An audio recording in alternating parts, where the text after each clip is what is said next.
लगा।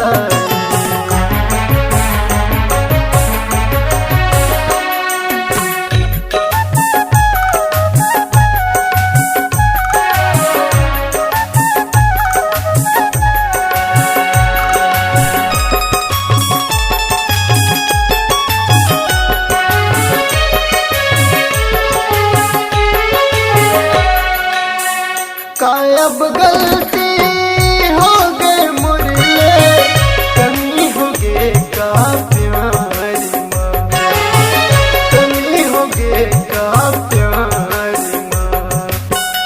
अरे ओ बेवफा, मैं तो तोला हर खुशी दे रही हूँ, लेकिन फिर भी तोला कमी पड़ गए। एक बार तो बोल दे देते, करेजा निकाल के दे देते, भले मर जाते लेकिन कल तो खुश रहते।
मैं समझे मोला मिल गए हीरा, काजलों ते हो बेपथरा, काजलों ते हो बेपथरा।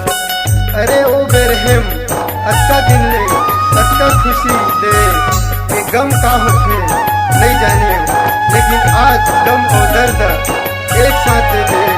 मोर अरमान मोर सपना के एक पल में गलत हो।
कीचड़ में फूल कमल के खिल के वो भगवान मचड़े, खिल के वो भगवान मचड़े थे।